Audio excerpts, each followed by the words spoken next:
Focus TG, un buongiorno a tutti voi telespettatori, ben ritrovati in diretta con la nostra informazione. Focus TG, tutte le ultime notizie dal Veneto e dalle sue province, con il collegamento, vi ricordo, alle 12:30 dalla Sala della Protezione Civile di Marghera con il Presidente Luca Zaia e tutti gli ultimi aggiornamenti sulla pandemia nel Veneto, con i dati diffusi da Azienda Zero, con il consueto bollettino della mattina che appunto presenta il Presidente Zaia nel corso dell'incontro quotidiano con la stampa. Ma partiamo proprio da Venezia con il TG, con il Presidente Zaia che ieri ha introdotto la riunione della quinta commissione consiliare regionale convocata per chiarimenti sul caso Report. E allora sentiamo nel servizio le sue parole in aula e soprattutto l'invito che il Presidente fa ai consiglieri. Sentiamo.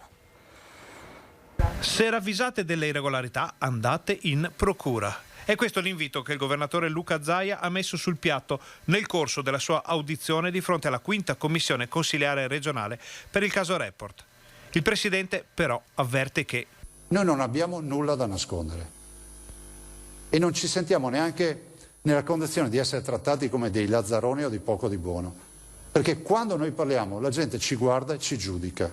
Zaia si è messo a disposizione dei consiglieri assieme ai tecnici e ai dirigenti della sanità veneta. E siamo assolutamente a disposizione, quindi segnatevi le domande, sentite i tecnici, però veramente vi chiedo, ascoltate i tecnici. Noi veniamo qui col cuore in mano. Se siete prevenuti, finisce che stasera ci mandiamo a quel paese. Voi vi fate le vostre storie, vi ho detto cosa dovete fare e noi ci facciamo ovviamente, continueremo a amministrare perché noi abbiamo questa incombenza di dover amministrare. Purtroppo questa fase non felice per il Veneto.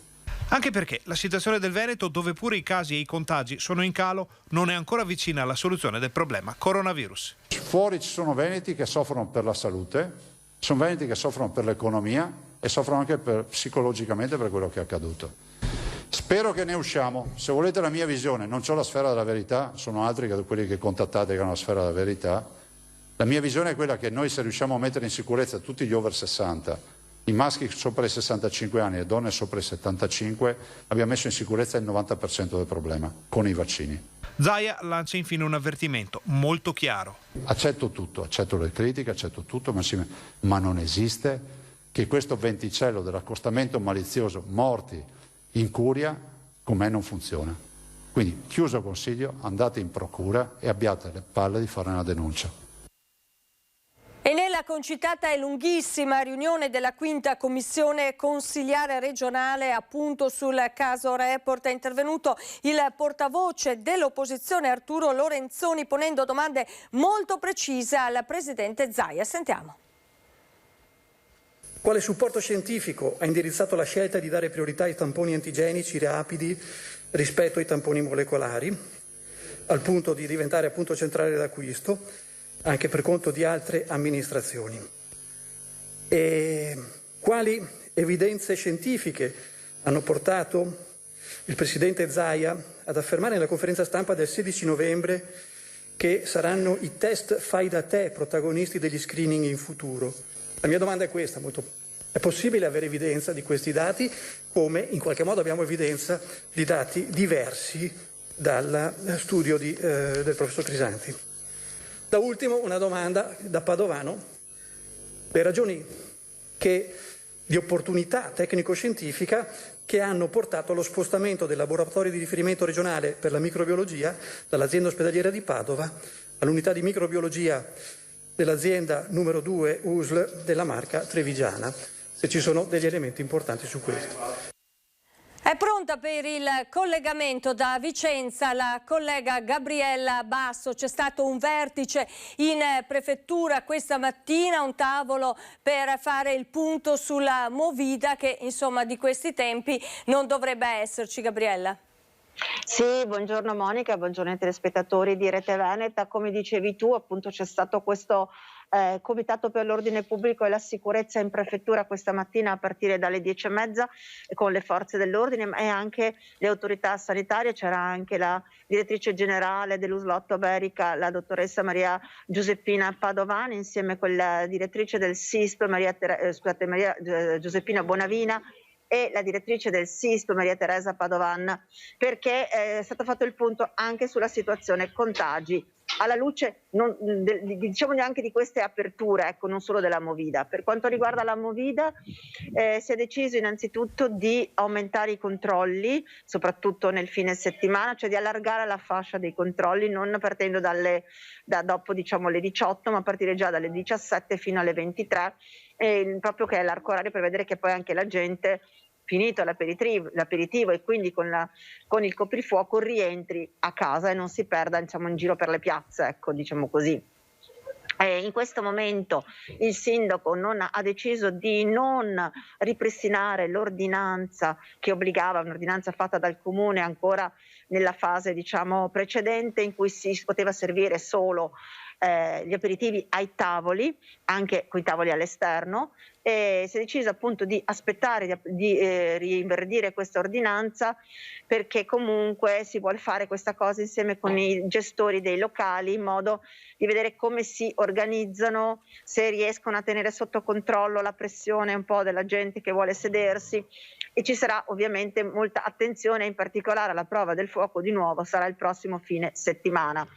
Per quanto riguarda la questione contagi, Vicenza, contagi ovviamente da Covid, Vicenza, diciamo la zona proprio attorno anche a Vicenza, i comuni anche limitrofi, è in una situazione positiva, non ci sono particolari ricoveri, il contagio cresce ma non in maniera esponenziale, mentre purtroppo ancora una volta l'Ovest vicentino vede una crescita esponenziale dei suoi contagi, addirittura siamo a 200 e rotti rispetto, sapete che c'è la media appunto viene fatta per poi passare eventualmente in zona rossa, cioè 250.000 contagi su 100.000 abitanti e siamo già oltre 200, quindi c'è molta attenzione. C'è purtroppo il cluster della comunità indiana, quello che già è venuto fuori ancora nelle scorse settimane, e quindi chiaramente è particolarmente monitorato. Questo è quanto emerge fondamentalmente da questo Comitato per l'ordine pubblico che si è appena concluso.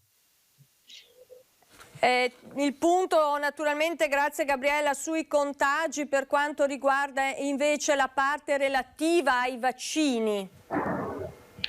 Ma per quanto riguarda i vaccini, a Vicenza sta andando molto bene, gli over 60 stanno rispondendo, vengono fatti in maniera scaglionata, ovviamente non ci sono code, nei 5 punti poi tra l'altro vaccinali del territorio, quindi insomma prosegue veramente a tambur battente la vaccinazione degli ultra 60 anni, continua quella dei 70 anni, perché vi ricordate c'era uno zoccolo duro di ultra 70 anni che non stava prenotando la vaccinazione, invece piano piano sta crescendo la percentuale di quelli anche di over 70 che si stanno vaccinando. Tra l'altro l'Uslotto Berica ha anticipato, anziché il 24 maggio all'8 di maggio, già la vaccinazione seconda dose, quindi di AstraZeneca per gli insegnanti. E quindi insomma si continua a vaccinare, si sta lavorando giorno e notte. Tra l'altro il giovedì è anche il giorno che ormai è stato fissato per le vaccinazioni fino alle 23 di sera in fiera a Vicenza. Questo sul fronte della pandemia. Gabriella, invece per quanto riguarda la cronaca, ci sono novità oggi da Vicenza che state seguendo e che naturalmente ci racconterete nel TG Vicenza di questa sera? Guarda, ci sono varie cose che, diciamo così, bollono in pentola, però non riesco a darvele in questo momento, però sicuramente ci sarà diversa cronaca nel telegiornale di questa sera. Unica cosa che vi posso dire al momento è successa a Tiene, che sono stati scoperti un gruppo di ragazzini da parte della polizia locale, Alto Vicentino, che dietro a un palazzo che era diventato praticamente il ritrovo per lo spaccio di sostanze stupefacenti e anche proprio per, diciamo così, consumarle, e sono stati individuati e segnalati.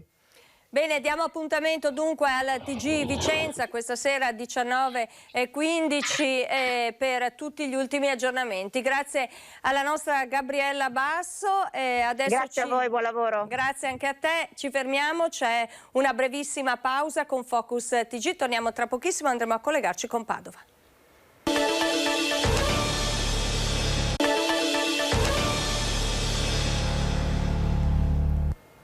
Rieccoci nuovamente insieme, Focus TG. Allora con il prossimo servizio andiamo a sentire che cosa hanno dichiarato i tecnici della Regione a proposito del caso dei test rapidi Covid. Da 6 mesi stiamo discutendo su una cosa che ad oggi è raccomandato non può influenzare la pratica clinica. Di che cosa stiamo parlando?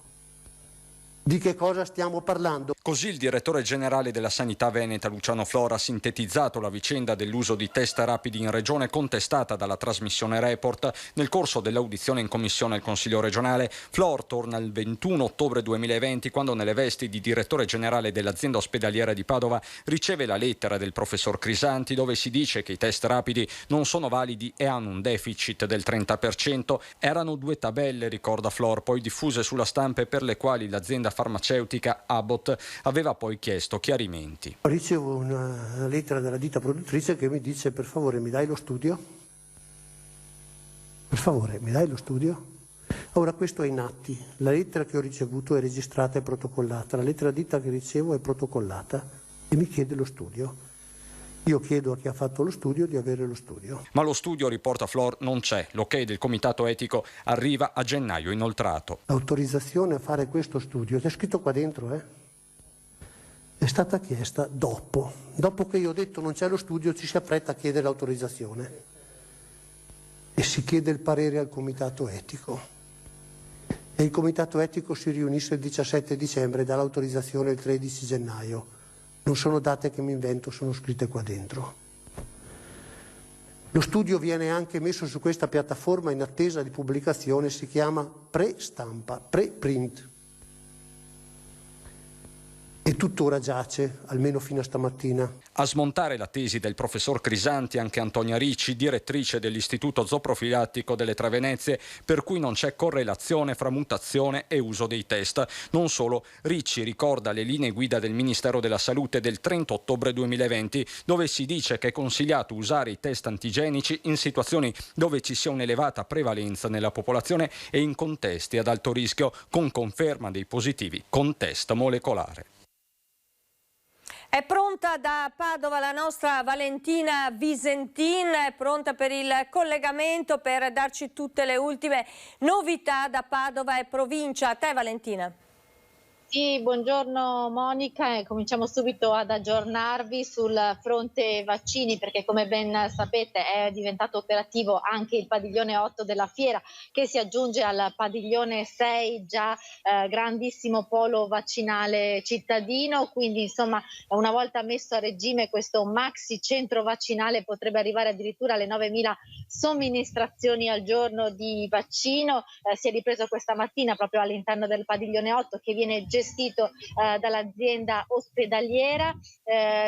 L'USL ha fatto sapere che ci sono appena 300 posti disponibili per le vaccinazioni di tutti i posti che erano stati aperti, quindi circa 84.000 posti che erano stati aperti nei giorni scorsi, nella scorsa settimana. In queste ore si attende di avere notizia per capire se in base ai nuovi arrivi di vaccino Pfizer vengano riaperti ulteriori slot per le vaccinazioni che come ben sapete riguardano la fascia di età 60-69, 70-79 e dove è necessaria la prenotazione, soggetti con disabilità, legge 104 e vulnerabili e contestualmente anche conviventi o caregiver di questi soggetti. E poi invece per gli over 80 rimane sempre la possibilità di accesso libero, anche se si tratta di circa un 5% di popolazione over 80 qui nel Padovano che ancora non ha effettuato il vaccino anti-Covid. Parallelamente continuano a lavorare anche i medici di medicina generale effettuando le vaccinazioni a domicilio. E poi per quanto riguarda invece il fronte contagi, ieri sono arrivati dei dati incoraggianti sempre dall'azienda ospedaliera, perché intanto c'è stato un calo sostanziale dei ricoveri. Ad inizio aprile, giusto per darvi due dati, c'erano 223 persone ricoverate nei vari reparti, parliamo dell'area medica che è quella meno critica, fino alla terapia intensiva che è quella più critica. Ieri invece le persone ricoverate erano 93, così come è calata la percentuale i numeri dei contagi. Si è passati da una media di 130-150 contagi giornalieri ad una media di una quarantina di contagi al giorno. Quindi sono dati incoraggianti, anche se c'è una sorta di campanello d'allarme, perché calano i contagi tra gli over 65, ma aumentano quelli delle persone più giovani, tutta la fascia, la popolazione non vaccinata. E infatti anche il pronto soccorso pediatrico ha fatto registrare una sorta di aumento di accessi proprio al pronto soccorso, un aumento, sono circa il 27% di tutti gli accessi al pronto soccorso riguardano minorenni con sintomi Covid o simil Covid. Per fortuna di tutti questi accessi solo uno si è trasformato in un ricovero e invece la maggior parte dei casi si è risolta senza complicazioni. Questa è la situazione a Padova e viste questi numeri incoraggianti, l'azienda ospedaliera ha deciso di far riconvertire ulteriormente 2 reparti che erano stati convertiti e destinati alla gestione dei pazienti Covid, e li ha fatti ritornare alla situazione pre-Covid, e anche la terapia intensiva dell'ospedale Sant'Antonio attualmente è destinata ai pazienti non Covid. Sono notizie incoraggianti che però questo non ci consente di alleggerire le misure e di abbassare la guardia, anzi proprio alla luce di questi dati incoraggianti bisogna mantenere il distanziamento, utilizzare la mascherina e tenere tutti quei comportamenti che ci hanno portato a questi risultati. Bene, grazie alla nostra Valentina Visentin per il collegamento e i dati puntuali che ci hai raccontato da Padova. Andiamo avanti con il telegiornale perché prosegue a pieno ritmo, l'abbiamo sentito anche a Padova come a Vicenza, la campagna di vaccinazione, di immunizzazione che va avanti, che corre anche nell'ULSS Pedemontana. Sentiamo allora il direttore generale Bramezza.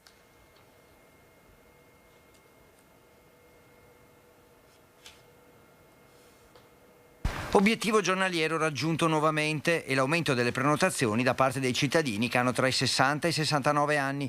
Ecco in sintesi la campagna vaccinale dell'ULSS Pedemontana con l'appello alla popolazione. Anche oggi 4.000 vaccinazioni con l'aiuto dei nostri centri vaccinali, dei medici di medicina generale. Abbiamo molte prenotazioni, ma abbiamo anche da qui al 19 maggio molti vuoti, molti buchi nelle agende di prenotazione, per cui invitiamo la popolazione ad prenotarsi. I vaccini stanno arrivando, è fondamentale che la macchina organizzativa viaggi al massimo delle potenzialità senza lasciare dosi in magazzino. A breve si partirà nelle aziende e con i più giovani. L'agenda è aperta con molti posti liberi fino al 19 maggio. È bene vaccinarsi prima, anche perché prima ci si vaccina e anche prima non si ha il rischio di prendere il Covid, quindi vaccinarsi subito è importante. Permette anche di riempire le agende e quindi di farci lavorare a noi con una programmazione migliore, senza evitare che vengano non utilizzati e tenuti a magazzino vaccini che invece potrebbero essere distribuiti alla popolazione. Intanto il 13 maggio, giorno della visita del generale Figliuolo in Veneto, aprirà a Bassano il polo vaccinale dell'ex Eurobrico, che sostituirà il Pala Angarano e che porterà le linee da 8 a 15, e nei prossimi giorni apriranno anche i drive-in di Schio e Tiene. C'è ancora una brevissima pausa, torniamo tra poco.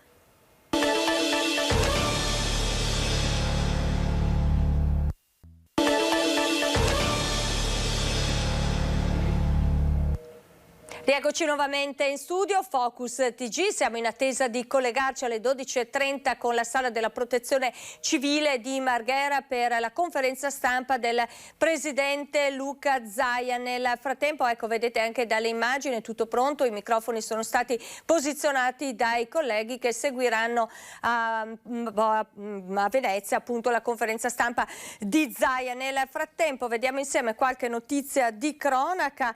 Nell'Alta Padovana urbana. Andiamo precisamente nell'area del Campo Sampierese, perché gli agenti della polizia locale hanno identificato un writer.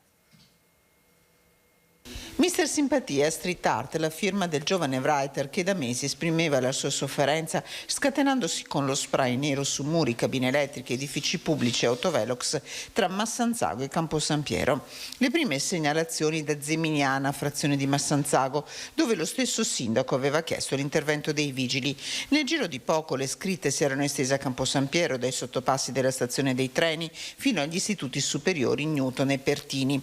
L'attività di indagine ha permesso agli agenti di identificare uno studente 18enne che, incastrato dalla sua tag, la firma, ha ammesso le sue responsabilità.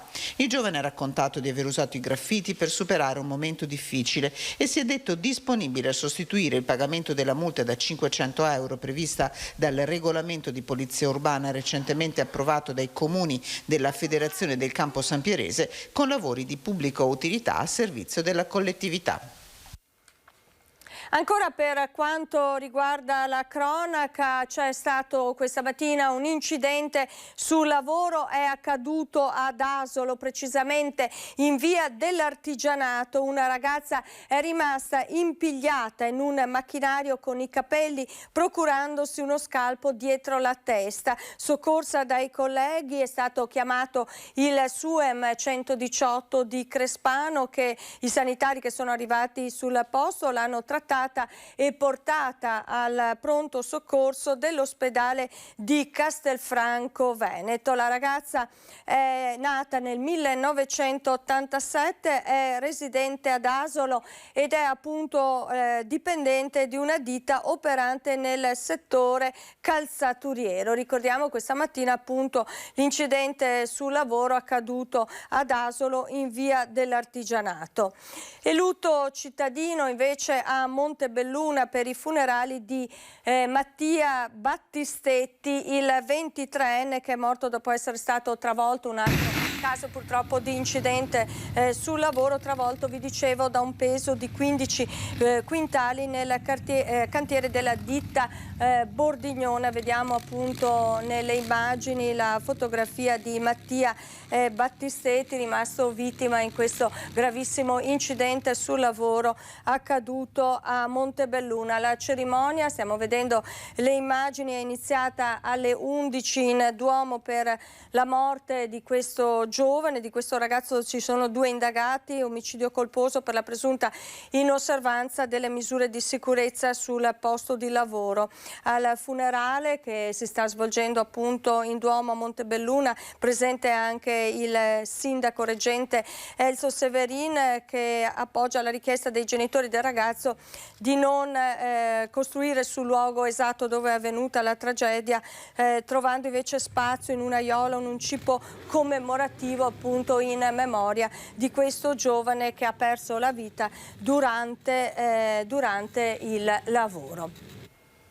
Naturalmente torneremo sul caso di Mattia nel corso dei nostri telegiornali. Come state vedendo, siamo appunto in attesa della conferenza stampa del presidente Luca Zaia, che darà tutti gli ultimi aggiornamenti sulla pandemia nel Veneto. Da una parte appunto i numeri relativi ai contagi che fortunatamente nell'ultimo periodo stanno calando, dall'altra i numeri invece relativi alle vaccinazioni, una campagna di immunizzazione che soprattutto nell'ultima settimana, insomma negli ultimi giorni, sta davvero correndo grazie all'arrivo certamente delle dosi di vaccino, ma grazie anche a una macchina organizzativa che è stata messa in campo dalla regione e poi è gestita anche dalle ULS territoriali. E le fasce d'età che sono in questo momento interessate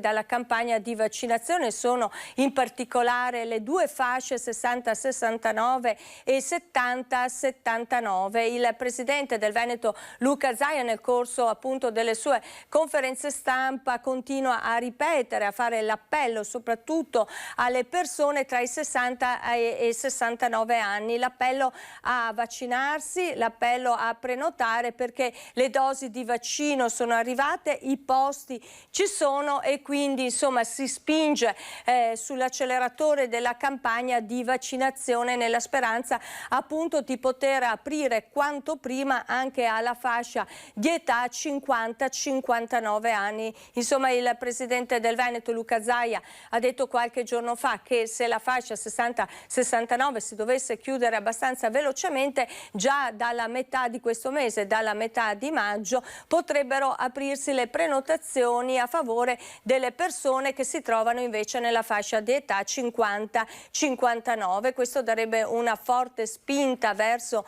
il raggiungimento della cosiddetta immunità di gregge, che insomma permetterebbe di vivere un'estate un po' più sicura, un po' più in sicurezza. Questa naturalmente è la speranza, in attesa poi di poter allargare la campagna di vaccinazione anche alle altre fasce di età. Ricordiamo invece che è elevatissima la percentuale di persone della prima fascia che era stata aperta, o quindi gli over 80, che si sono vaccinati, praticamente una percentuale vicina al 100%, le cosiddette persone insomma più a rischio, le più fragili. Continua anche la parte di campagna di vaccinazione dedicata alle persone cosiddette fragili, alle persone che hanno difficoltà anche dal punto di vista fisico. Per loro naturalmente prosegue parallelamente sempre la campagna di vaccinazione. È arrivato il presidente del Veneto Luca Zaia, sentiamo quindi anche i dati. Buongiorno. Vi lascio a lui. Arrivederci. Oggi vi dico già che dovrò essere un po' veloce perché abbiamo una conferenza aperta e purtroppo siamo sia io che l'assessore Lanzarini impegnati su questa conferenza. Che è la conferenza dei presidenti, dove oggi c'è anche tutto il tema delle commissioni. Allora inizierei subito con il bollettino. Tamponi molecolari 5.068.508, test rapidi 4.412. Il totale sono 9.480.000. I positivi sono 745 nelle ultime 24 ore, e con un'incidenza del 2% su 36.837 tamponi. Il numero dei positivi è 414.972.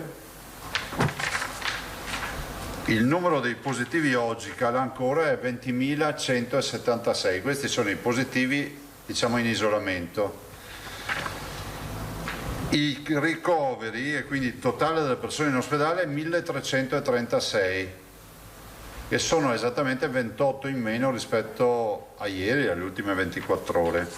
Questi 1.336 sono così distribuiti: 1.163 nell'area non critica, meno 23, e 173, meno 5, in terapia intensiva.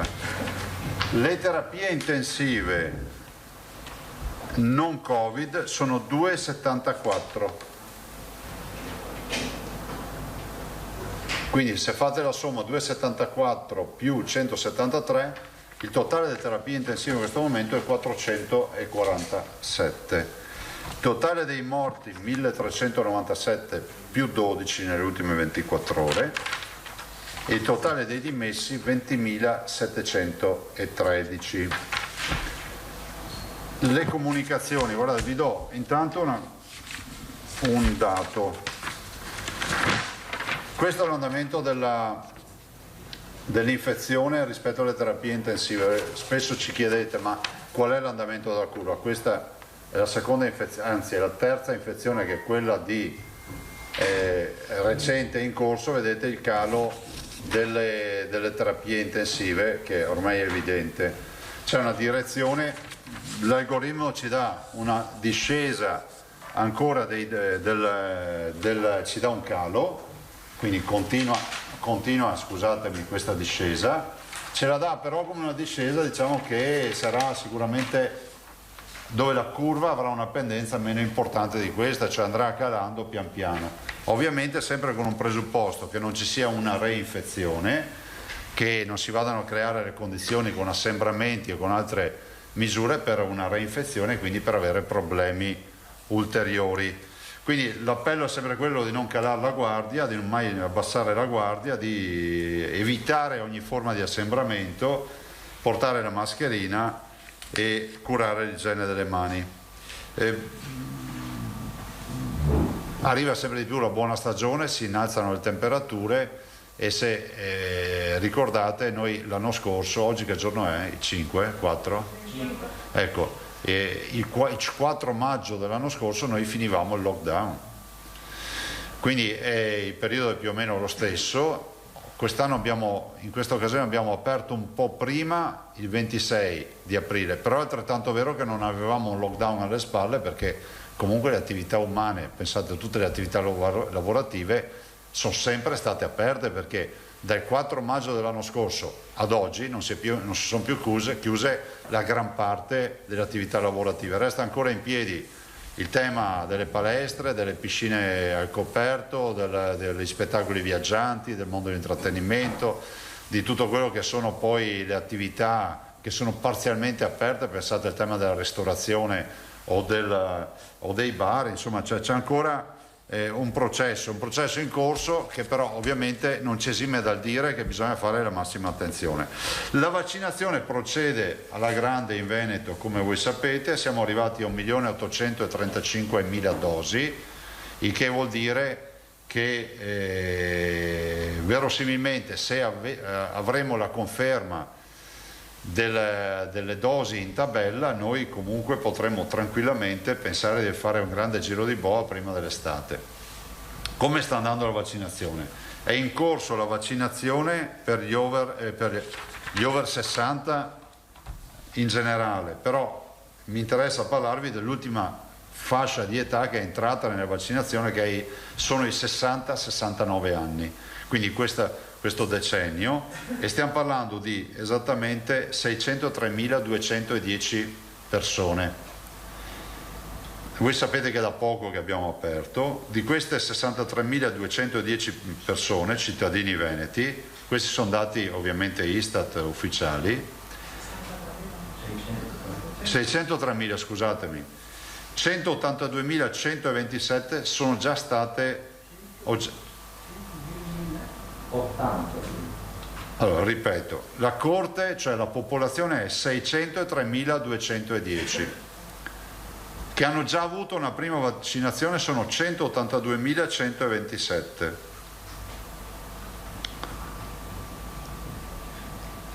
Ad oggi di prenotati ne abbiamo 176.191. Vi dico questi 4 dati per farmi un ragionamento. Di prenotazioni libere ne abbiamo 52.018. Allora, la prima considerazione è questa, che tra i vaccinati 182.000 e coloro che si sono prenotati, noi comunque rispetto alle previsioni passiamo il 60% di 60-69 vaccinati. Qual è il tema che pongo oggi e che lo porranno anche domani i direttori generali in una conferenza stampa? Abbiamo 52.018 spazi in agenda che ad oggi non sono occupati e sono a valere da questo istante, ne abbiamo pensato 1 migliaio più o meno nella giornata di oggi, al 19 di maggio. Cosa vuol dire? Vuol dire che faccio appello a tutti gli over 60, arriviamo fino ai 111 anni, ma per carità è stata anche vaccinata la nostra cittadina ai 111 anni, ma dico soprattutto a coloro che hanno dai 60 ai 69 anni e comunque coloro che sono in questa età di vaccinazione, di provvedere quanto prima, se hanno deciso di vaccinarsi, a prenotarsi, perché non escludo che questa sia l'ultima chiamata tra oggi e domani. Dopodiché apriamo una nuova categoria vaccinale. Uno può dire: a me cosa interessa? Interessa perché nel momento in cui tu ampli la popolazione, finisce poi che magari il sessantenne che ha più diritto o il settantenne che ancora non si è vaccinato, fra l'altro i settantenni hanno sono già il 72% di risposta vaccinale, quindi sono già assolutamente abbondantemente vaccinati. I sessantenni, il settantenni rischia di trovarsi in un mare magnum di cinquantenni è un mare magnum imponente, e quindi faticherà molto a risalire la corrente per riuscire a vaccinarsi. Allora noi vorremmo evitare che si crei poi questa difficoltà, perché non siamo in grado poi di garantire corsie preferenziali, perché la vaccinazione funziona così. Noi anche oggi, se vi interessa, le ultime 24 ore abbiamo fatto 41.688 vaccini.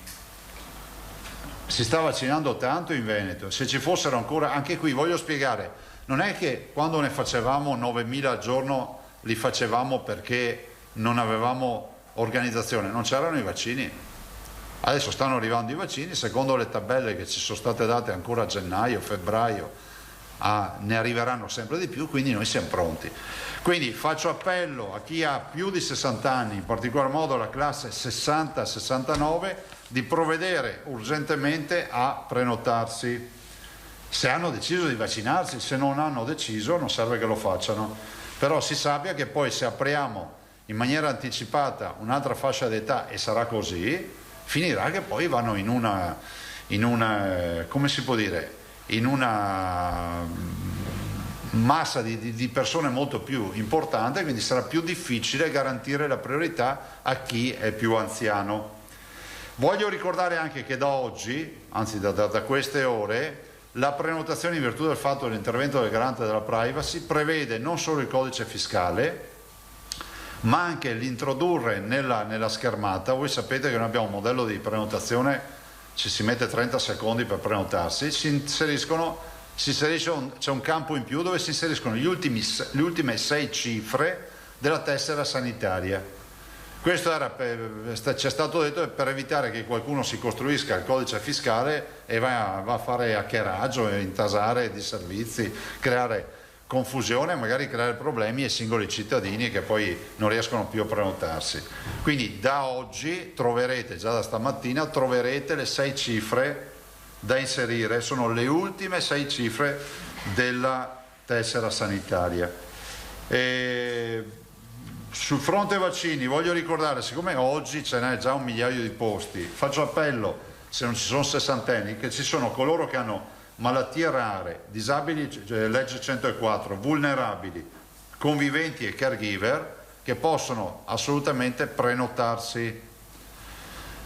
E i direttori stanno anche cercando di chiamare in base alle liste che abbiamo, per cui non sarà un problema, però noi vogliamo fare in modo che la nostra programmazione non abbia neanche una sbavatura, se possibile.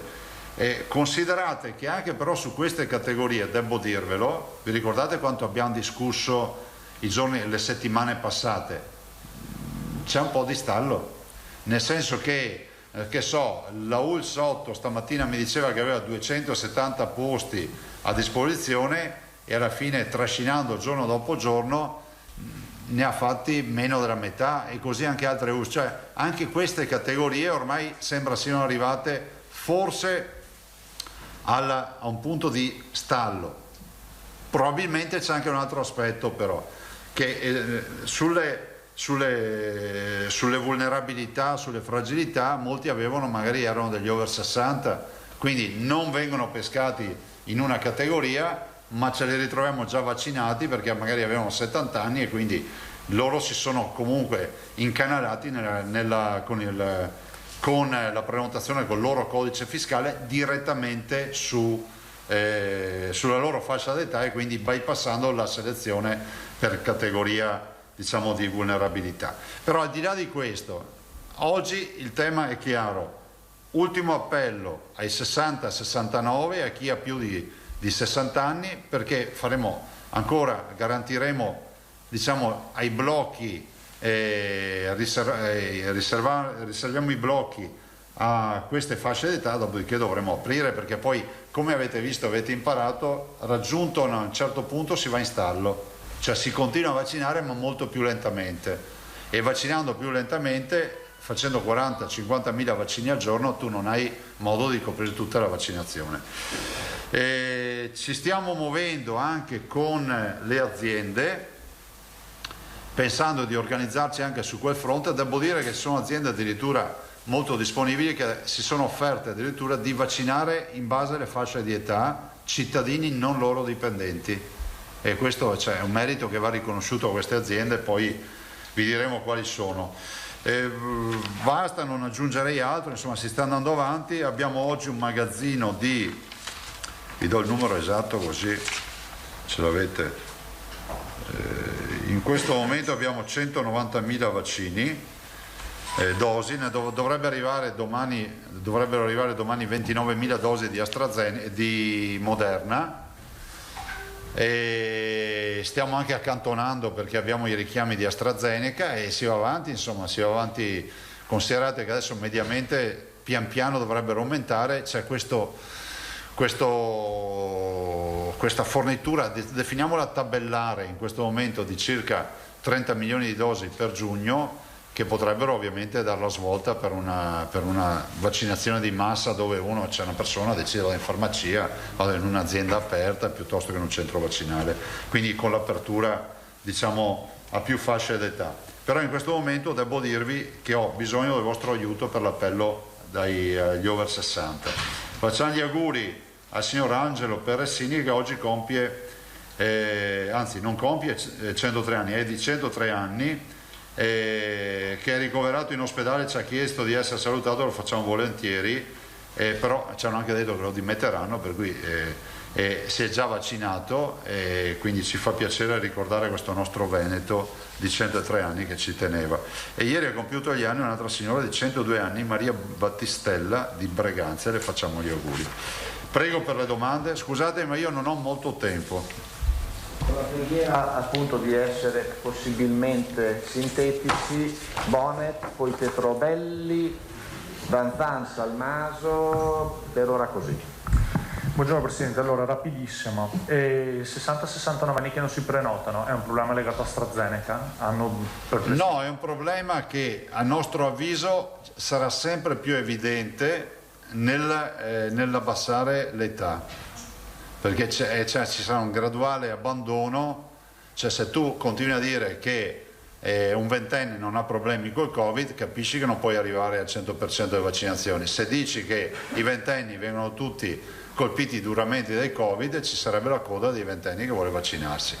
Quindi capite che man mano si va abbassando l'età, c'è un po' più di abbandono che definiamo fisiologico. Ovviamente noi cerchiamo sempre di spingere per star sopra l'immunità di gregge, che è intorno al 60-65%. Ok, e il dosi a magazzino, qui non abbiamo problemi tipo Sicilia, di magazzino che si sta accumulando? Assolutamente no. Non ci sono casi di questo tipo? Al momento no. Va bene, ci sono c'è questa discussione su un cambio di indicazione rispetto agli under 60. È stato chiarito? Non c'è, leggo i giornali ma non c'entra niente, al momento non c'è nessun parere scientifico e non c'è nessuna proposta. Ok, quindi si resta sempre AstraZeneca e over 60. Over 60, da qui non si cambia. Al momento sì, non c'è nessuna indicazione. Considerate che AstraZeneca ha un po' fatto le montagne russe, perché ha fatto under 55, poi sono passati all'under 65, poi sono andati all'over 60, che detta in parole povere sotto i 55, sotto i 65 e sopra i 60. Voi mettetevi nei panni di chi deve fare le vaccinazioni. Va bene, l'ultima cosa sul Green Pass, che è un po' la novità di queste ultime ore, ci può spiegare, se si sa, perché a questo punto non lo so, chi lo deve rilasciare, cioè, nel senso, credo che la gente si interroghi su a chi lo deve chiedere, poi che cosa ne deve fare, gli stessi operatori del turismo, se ci dà qualche indicazione su questo.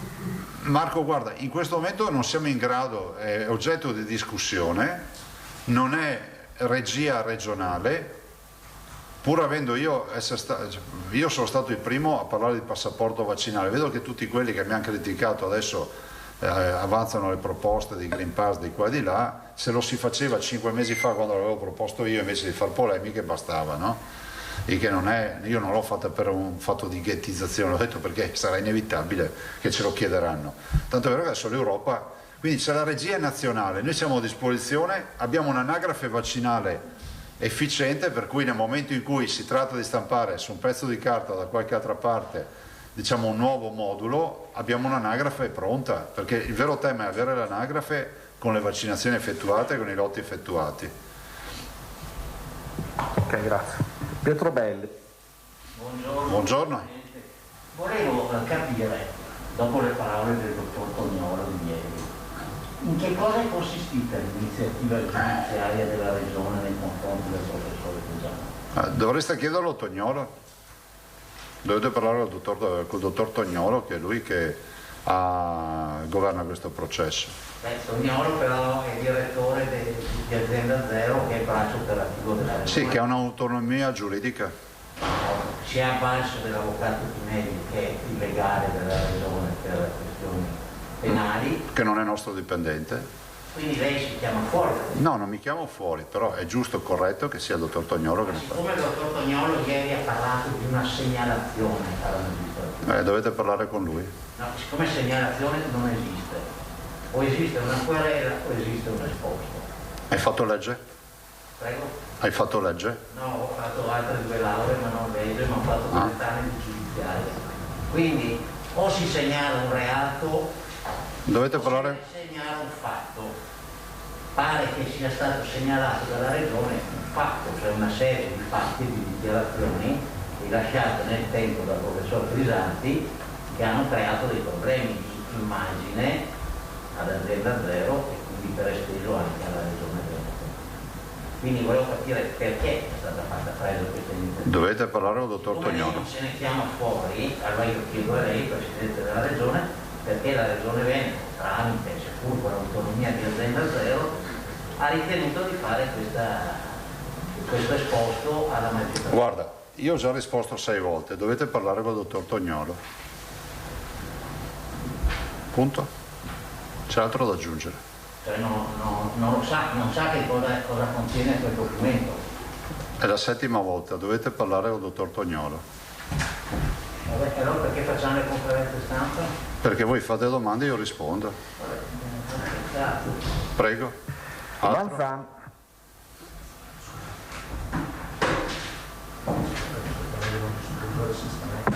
Buongiorno Presidente. Ieri mi pare sia arrivata una nota del commissario del generale Figliuolo in merito alla vaccinazione, ribadendo che la priorità ce li hanno gli anziani e poi ovviamente le categorie fragili. Sì. Quando lei prima diceva corsia, abbiamo posti liberi per anche gli accompagnatori e i familiari conviventi. È una domanda che l'abbiamo già posto, ma visto che ci sono posti liberi, si rispetta sempre l'ordine di età, la fascia di età, oppure sono libere? E cioè, in questi giorni? Sì, quelle di cui lei parlava prima. No, si cerca di agevolare ovviamente quelli che sono in lista, quindi andando fuori anche dalla fascia di età per poter evitare che questi 52.000 posti a disposizione, se non vengono occupati immediatamente dai sessantenni, siano comunque posti che diamo con priorità, diciamo, in queste ore, per capirci. Tanto è vero che stanno telefonando le diverse ULS per poter magari recuperare qualche altra prenotazione. Quindi uno, anche se ha 40 anni e fa l'accompagnatore, il caregiver può prenotarsi queste ore. Considerate, attenzione, considerate che questo è un contatto che avverrà direttamente dall'ULS. Forse mi sono spiegato male prima io. Le ULS cominceranno, stamattina ho iniziato a chiamare. Attenzione che noi non abbiamo un buco. Cioè, considerate che adesso io non ho la tabella, ma su 42.000 mi sembra vaccinazioni che sono previste su domani ne mancano un migliaio rispetto al nostro target. Cioè non è che stiamo parlando di una voragine e sicuramente si chiuderà bene, però giustamente visto che ci sono sti spazi occupiamoli. Poi invece una domanda che riguarda la seduta di ieri della quinta commissione. Lei è stato esaustivo, avete parlato per 9 ore complessive tra maggioranza. Ti dico, preferirei non parlare più di questo argomento. Vabbè, io glielo chiedo. Prego. Col senno di poi, visto tutto quello che è successo e con tutta l'analisi che avete fatto, tornando indietro, lei autolimiterebbe la Regione Veneto, nel senso proclamerebbe l'arancione o il rosso come avevano fatto altre regioni? No, ne ho già parlato ieri, basta. L'ho detto 3.000 o 4.000 volte ieri, perdonami. Ho anche chiesto che mandino il mio verbale in procura. Perché Altro? Salmaso, se Aldo ha finito, sì. Il collega Pietrobelli mi ha rubato la domanda e non vorrei essere antipatico per tornare sulla stessa questione, perché La collega Cristina Genesin, che si occupa di cronaca giudiziaria, mi ha inviato appunto l'articolo che ha scritto qualche giorno fa in riferimento appunto al caso giudiziario tra l'azienda Zero e il professor Crisanti. Allora, non è che noi ne vogliamo fare una questione di vita o di morte, ci interessa però capire fondamentalmente perché come dire, il Veneto in questo momento ha un'immagine negativa all'estero e su scala nazionale, perché sembra che il professor Crisanti sia stato querelato per diffamazione, quando questo lui sostiene invece di aver esercitato fino in fondo il suo diritto-dovere di clinico. Bene, allora, ieri sera, come ha detto ieri, lei, il dottor Toniolo, ha spiegato che non esiste una querela, però qui in questo articolo si fa riferimento ad una delibera adottata il 12 gennaio 2021 dal direttore generale e di Azienda Zero, a quel tempo era la dottoressa Simeonato, in cui si dava l'incarico appunto di, adesso non le leggo i contenuti precisi, ovviamente il nome del professor Crisanti in questa delibera non compare, però esiste nel dettaglio, appunto dopo aver acquisito il parere del professor Pinelli, la richiesta depositata in procura per verificare se ci siano, come dire, ipotesi di reato diffamatoria, cosa che era già stata sostenuta precedentemente dal professor Pinelli. Allora, io penso che se, come ieri ha detto lei, non ha mai avuto un atteggiamento ostile nei confronti del professor Crisanti, lei lo ha ribadito più volte e tutti gliene danno atto, fare chiarezza su questa vicenda secondo me sarebbe un atto utile, come dire, non solo al dibattito politico che a noi può interessare meno, ma alla verità scientifica dei fatti, perché l'immagine del Veneto ne verrebbe ampiamente rivalutata secondo me, perché vedere che il professor Garattini, che è uno dei più grandi farmacologi in Italia, no? Prende le difese di un medico che lavora a Padova su questa vicenda, ovviamente mette... Guarda, ti evito anche di consumare ossigeno prezioso. No, perfetto. Cioè, non ho altro da aggiungere su questa vicenda. Quindi noi possiamo dire che la querela non c'è, perché... Mi sembra che il dottor Toniolo l'abbia detto chiaramente ieri sera. E quindi... Io non ho altro da aggiungere. Perfetto. E quindi questa delibera è un atto, come dire... Non ho altro da aggiungere. Va bene, perfetto, bene. Sulla vicenda invece di cui abbiamo scritto oggi... Cosa avete scritto? No, i colleghi, ovviamente è una notizia che riguarda Treviso. Lì c'è stata una infermiera che appunto non ha inoculato appunto... Cioè è giusto fare chiarezza. Ecco, appunto. E finché non è fatta chiarezza è giusto rispettare le parti. Nulla da dire. E quindi ci rimettiamo nel magistrato, so che è stata fatta... Sì, appunto. Mi fermo lì perché non conosco la vicenda. No, però immagino che lei non può conoscere la vicenda. Resta comunque il dato che il governo ha fatto una direttiva in base alla quale medici obiettori e infermieri obiettori dovrebbero essere, come dire... Vabbè, io non ho... No, scusami. No, mi avete quantificati quanti sono quelli che dovrebbero... Però perdonate una roba. Anche perché quando parlate delle persone dovete avere coscienza che siano delle persone, no? Che sono delle persone. Avete la certezza che è una persona che è un Novax, questa signora? No, nessuno dice questo. E allora lasciate lavorare la magistratura e vedremo da che parte sta la ragione, non ve lo so dire. Perfetto, rispetto a questo caso, rispetto invece al problema più generale, che è quello come dire, del trasferimento ad altro incarico di medici e infermieri che dichiaratamente hanno manifestato la loro contrarietà. Questo è previsto dal decreto. È un censimento che avete avviato, possiamo sapere quanti sono in linea di massima? Non vi so dire i numeri, però è un lavoro che è stato fatto. So che comunque le ULS hanno anche avviato, come previsto per legge, come si dice, cioè, non mi viene in mente la parola, hanno avviato censimento, insomma. No, la chiamata, quindi hanno avviato la chiamata, quindi formalmente per tutti coloro che ancora non sono vaccinati. Poi c'è chi non è vaccinato per delle motivazioni sostenibili, altri perché hanno avuto il Covid e qualcuno magari perché non vuole vaccinarsi. La legge è chiara, dice che devono essere ovviamente sollevati dall'incarico, cioè sarà quello, si applicherà la legge. Certo, comunque questo è un caso isolato che è stato, come dire, è bene aspettare che la magistratura faccia il suo corso, mi pare di capire, va bene? Ma sì, su questo caso, guarda, ho letto anch'io... No, è un fatto di cronaca che... A dire la verità, ho letto l'agenzia ancora ieri, quando è uscita, però mi sembra un caso talmente strano che sarei lì ad attendere di verificare. Ovviamente c'è la verifica, no, si può fare nel tempo, ma si può fare. Bene, vuole che parliamo di altri temi oppure no? Guardate, io ho la conferenza dei presidenti purtroppo. Allora faremo domani, va bene. Prego. Moscati e Guidone. Velocissima. Buongiorno. Lei, Presidente, buongiorno. Lei quando si vaccina è arrivato il suo turno? No, non è arrivato il mio turno. Cioè, quando apriranno ai cinquantenni? Sì, ma non è arrivato, al momento Sì, noi no, non ma vacciniamo. infatti avrà una previsione, perché così vuol dire che quando si aprirà, è una doppia domanda, quando si Ve l'ho aprirà... detto prima all'inizio, cioè se non abbiamo ancora risposta importante dalle prenotazioni degli over 60, dovremo aprire prima, o meglio apriremo prima, diciamo un'altra fascia d'età. Fra qualche giorno, per cui... Ce l'ho detto prima, ho detto qualche giorno, adesso vedremo di capire, sì. Va bene, Prego. grazie. Grazie a lei. Guidone. Sì, buongiorno Presidente.